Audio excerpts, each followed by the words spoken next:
They're pretty much the same, but very, very different experiences. So shoe comparison we've got for you guys today, we've got the Saucony Endorphin Elite up against the Nike Alphafly 3. So two premium top tier racing shoes here. We're going to go through their differences, their similarities and their key features, and hopefully from that, that's going to give you a good indication of which is the best racing shoe for you. But before we get into it, and if you want to support this channel, make sure you give this video a like and subscribe to the channel.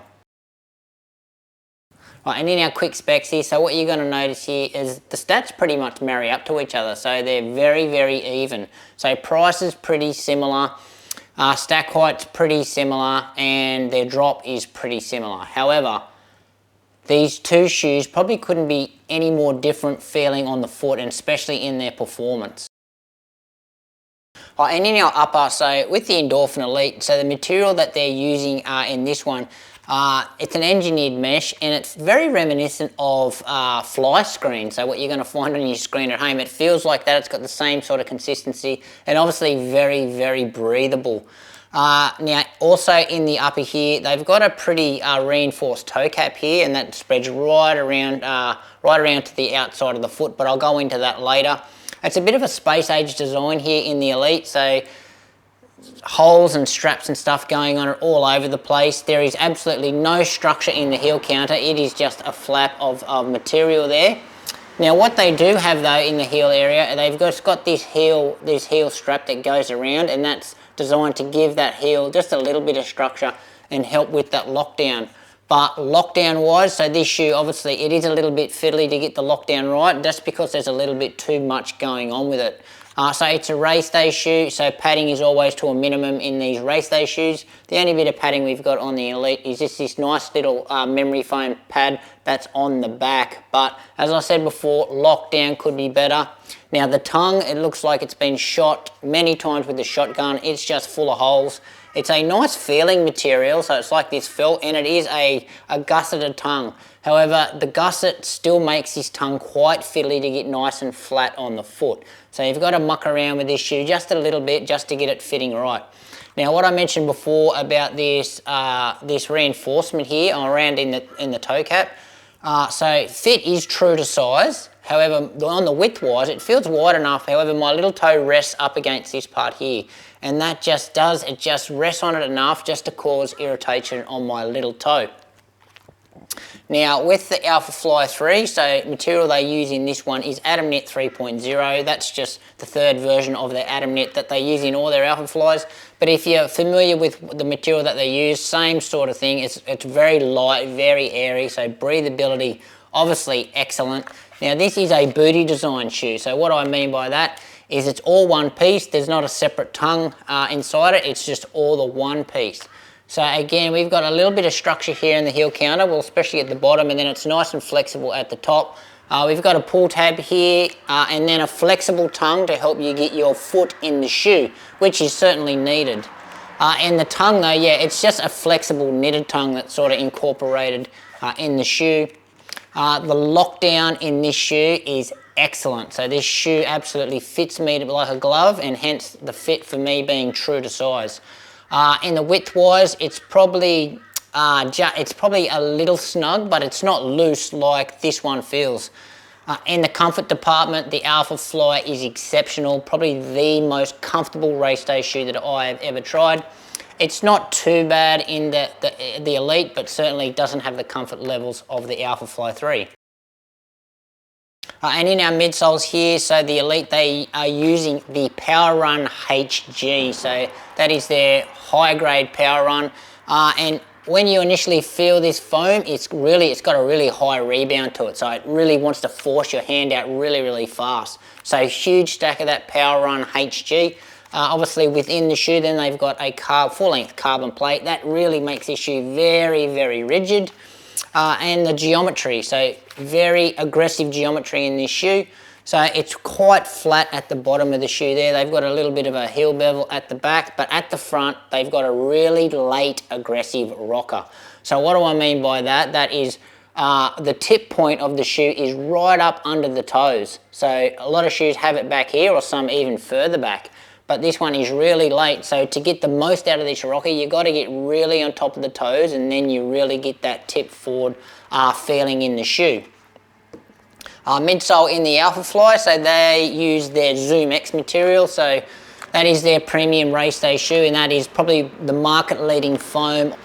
So within their Zoom X foam, they have got their own full length carbon plate, which is what they call their fly plate. Now this Alphafly, believe it or not, is actually more rigid than the Endorphin Elite. So this is a super stiff shoe. And then also incorporated in the midsole, they've got their air zoom unit. So that's this bit of a window here. These are like AirPods, and what they do, they just give, they're meant to compress and they give you some pop as you go through your foot strike. But the Alphafly is a bit famous for having these pods. The Alphafly one was the first sort of shoe that incorporated these AirPods into a running shoe. But yeah, it's a great innovative design, and it actually is quite effective. Now geometry wise, so we do have a 4-foot rocker in the Alphafly, however it's not as aggressive as this one, and it starts further back. So it starts just where the pods are, and it's a more gentle lean forward, meaning that it actually starts giving you that forward momentum, so that tip forward feeling a lot further back in your foot strike. And in our outsole, so Endorphin Elite, so we've got pretty much all the forefoot is completely covered by rubber. So this rubber, when you first look at it, it looks like a slick surface. However, if you look closely enough, it's actually got these fine little grooves in it to provide some sort of grip. And then all those little holes is just exposed foam. So that's obviously going to add to the grip of this shoe. You've got a little bit more rubber just on the high wear areas at the back, and the rest is exposed foam. And you've got a bit of a window there where you can see the carbon plate. What you also can see there is like their midfoot strap, which I didn't mention on the upper. So that is the midfoot strap, and it wraps around under the carbon plate there. But overall, this outsole, so in the dry conditions, obviously it's going to perform very, very well. However, due to the surface, and I think it's definitely a different compound to what they use in the Adidas, that Continental rubber, which is still quite slick but good in the wet. This one I found is a little bit greasy in the wet, so you just need to be just to be a bit aware there. If the race is going to be on a wet day, this one may cause you some slippage issues. Now in the Alphafly 3 outsole here, so again same sort of concept, so pretty much complete rubber coverage on the forefoot midfoot area.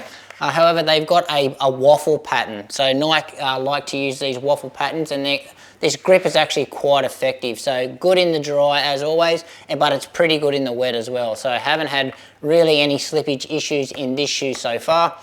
We've also got some rubber in the high wear areas at the back and some exposed foam. And then also they've got their exposed carbon plate there. They've got some big grooves throughout the shoe for their weight saving purposes.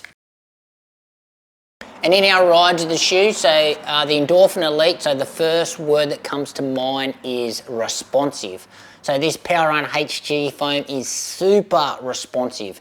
So it's got, yeah, as I mentioned before, it's just high rebound. You push on this and it just wants to force your fingers out really fast. So if I can sort of explain the feedback it gives, it's like when you bounce a tennis ball and you can hear that pop. It's got that really quick rebound to it. That's what the feeling is like for me with this midsole. So responsive, poppy, high energy return. It wants to get your foot off the ground as quick as possible. So there's no real sinking and there's no real squish feeling in this shoe. It's just a quick down and a pop feeling. Now the geometry, to get the most out of this shoe for me, you need to be running at quite a quick pace. So you need to be up on the toes to really use this rocker effectively. When you're landing more on the midfoot, it doesn't feel like it works well with the rocker. It feels like that you land flat, you lose a little bit of momentum, and then you get up on the toes and then you rock forward. So it can feel a bit clunky. So the slower you run, the clunkier this shoe feels. Now with the Alphafly 3, what we've got here in the ride, first word that comes to mind for me in this shoe is bouncy. So this shoe, obviously with the AirPods, there's a lot of bounce like a kangaroo, like a lot of pop.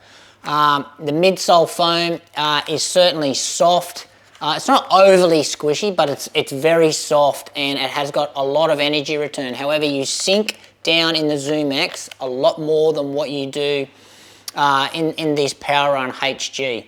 So with this shoe, the way that it effectively works, this nice soft Zoom X gives you a soft landing, and then from there the pods compress, and they're at the right spot in this model with the rocker, and you come onto the rocker and the pods decompress and they shoot you through the foot strike like so.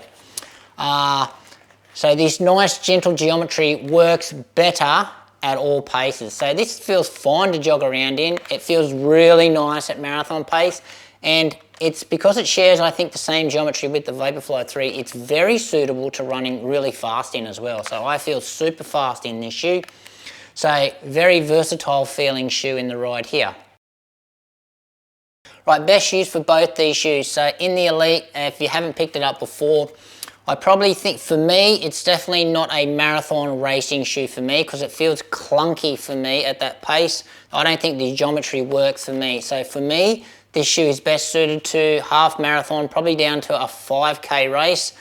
It's just so I can get the most out of that rocker. So yeah, it's just too clunky at marathon pace. I feel like I land here and then I've got to get onto the rocker and move forward, where I want to be landing here and rolling straight through.